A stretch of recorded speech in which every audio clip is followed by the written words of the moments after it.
Liverpool entered the international break under a cloud of frustration.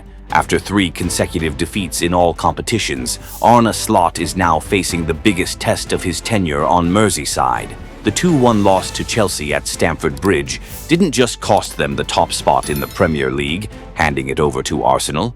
It also exposed a series of structural problems within the team's system.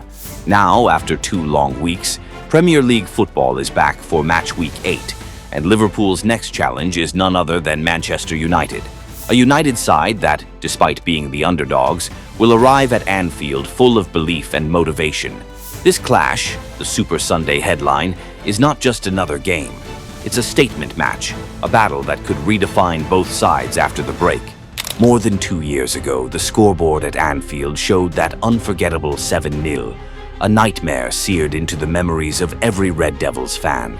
But in the last 2 meetings at this iconic ground, the spoils have been shared. Considering Liverpool's current form, it would be surprising if this turned out to be an easy evening for the Reds. Looking back at their most recent match, Liverpool were caught cold early at Stamford Bridge.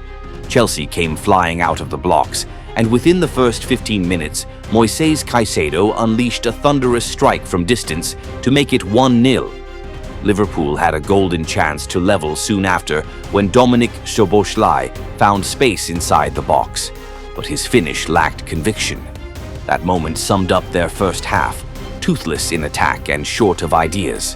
After the break, Cody Gakpo gave Liverpool hope with a well-worked goal following a clever link-up with Alexander Isak. For a while, it looked like they'd salvage a point. But in the dying moments, young Estevão Willian pounced inside the box to seal a dramatic 2-1 victory for Chelsea. That defeat left Liverpool sitting on 15 points, 1 behind Arsenal. But it wasn't just about the result. The bigger concern was how they played, uninspired, fragile, and lacking fluidity in possession. A key reason behind that dip lies in the absence of Trent Alexander-Arnold. Without his trademark distribution from deep, Liverpool's build-up looked disjointed. Players like Florian Wirtz were forced to drop far too deep to receive the ball, which blunted their attacking edge in the final third. Arne Slot remains committed to his philosophy of building from the back, but his current defenders simply don't possess the passing quality to execute it effectively. Ibrahima Konate, despite his strength and intelligence, often struggles under intense pressing, while newcomer Milos Kerkez has yet to adapt to his role as the third center-back in possession. In midfield, another issue persists. Alexis Mac Allister, the man expected to orchestrate Liverpool's rhythm, still looks a shadow of his former self. The Argentine playmaker has been losing the ball in dangerous areas and finding himself tightly marked, unable to dictate the tempo as he once did. Normally, when Manchester United appear on the fixture list, Liverpool fans don't lose much sleep. For the past few seasons, this rivalry has tilted heavily in their favor, and even though United have shown signs of progress lately, they'll still head into Anfield as the underdogs. After a shaky start to the season that saw them lose 3 of their opening 6 matches, Rúben Amorim's side have finally hit the right note. Their recent 2-0 victory over Sunderland at Old Trafford wasn't just their 3rd consecutive home win, it also marked a special milestone: Amorim's 50th game in charge of the Red Devils. Mason Mount opened the scoring after just 10 minutes with an ice-cool finish, before Benjamin Šeško doubled the lead before halftime with a sharp poacher's goal. The second half brought no more goals, but United were in full control, composed in possession, compact in defense, and inspired by debutant goalkeeper Sene Lammens, who kept a clean sheet in his first-ever Premier League appearance. For the first time this season, Manchester United looked genuinely balanced, solid at the back, purposeful going forward. Amorim's fingerprints are beginning to show clearly on this team. Amad Diallo and Diogo Dalot constantly stretch the pitch, pulling defenders wide to open central channels, the half spaces where Amorim loves his playmakers to operate. That movement has allowed Bruno Fernandes, Mason Mount, and Bryan Mbeumo to thrive between the lines, creating dynamic attacking combinations. Up front, Benjamin Šeško has embraced the classic target man role, holding up play, linking passes, and freeing up movement for those around him. Yet, despite this encouraging evolution, questions remain. Just a week before that Sunderland win, United were beaten 3-1 by Brentford, a reminder that inconsistency still lingers. What Amorim and the fans need most right now is optimism, a belief that the corner has been turned. Yes, Liverpool have had the upper hand over United for several years now. But while Arne Slot's side are currently struggling to recalibrate their tactical identity, Manchester United might just sense an opportunity. Historically, this rivalry has written some of the most iconic chapters in world football. Across 243 meetings in all competitions, Manchester United still hold the edge with 91 victories, compared to Liverpool's 82, with 71 draws between them. But in recent years, the balance has clearly shifted. In their last 14 Premier League encounters, United have managed just one win. The most recent battle at Anfield in May 2025 ended in a thrilling 2-2 draw, a game of relentless attacking football from both sides. And of course, no United fan will ever forget that infamous 7-0 humiliation in the 2022-23 season, a scar that still lingers in red memory. Yet, let's not forget that in the reverse fixture earlier that same campaign, United had actually beaten Liverpool 2-1, one of Erik ten Hag's first defining victories at the helm.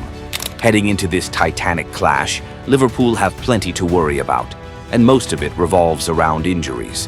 Ibrahima Konate failed to finish the Chelsea game and has since been ruled out with a knock. Arne Slot confirmed that the substitution was injury-related and that the medical team will assess the French defender's fitness in the coming days. Alisson Becker remains unavailable after missing Brazil's 2 friendlies during the international break, while midfielder Wataru Endo was also left out of Japan's squad due to similar fitness concerns. The most alarming setback, however, is the long-term absence of young defender Giovanni Leoni, who's been ruled out until the end of 2026 with a serious knee injury. Earlier this week, reports also surfaced that Ryan Gravenberch picked up a minor issue in training, but it's not thought to be serious, and he's expected to be fit for the upcoming showdown. As it stands, Liverpool's expected starting 11 should see Georgi Mamardashvili retain his place in goal. In front of him, the back four will likely consist of Jeremy Frimpong, Ibrahima Konate, Virgil van Dijk, and Milos Kerkez. The midfield trio could feature Alexis McAllister, Ryan Gravenberch, and Dominic Szoboszlai, while up front, Cody Gakpo and Mohamed Salah are set to flank Alexander Isak in attack. The good news? Liverpool still boast a 100% home record in the Premier League this season, 3 wins out of 3 at Anfield. The Kop's roar remains as fierce as ever, turning the stadium into a fortress where confidence and energy seem to flow endlessly from the stands to the pitch. Their real challenge, though, isn't just the injury list, it's balance. Finding the right way to unlock Florian Wirtz's full potential and reigniting Salah's spark. The same Salah who was once a Ballon d'Or top 5 contender in the 2024-25 season will be crucial if Arne Slot's men are to rediscover their rhythm. On the other side, Manchester United have injury concerns of their own. Noussair Mazraoui has featured just 3 times all season and hasn't played since the 2-1 win over Chelsea on September 20th. However, barring any late setbacks, the Moroccan fullback could return to the squad for the Anfield clash. Meanwhile, Lisandro Martinez is still recovering from ligament surgery back in February and isn't expected to return until late October or early November. Rúben Amorim's predicted lineup should therefore see Senne Lammens continue in goal, shielded by a back 3 of Lenny Yoro, Matthijs de Ligt, and Luke Shaw. Out wide, Diogo Dalot and Amad Diallo will operate as wingbacks, while Casemiro and Bruno Fernandes control the midfield. Further forward, Brian Mbeumo and Mason Mount will support target man Benjamin Šeško, whose recent form has been pivotal in United's attacking resurgence.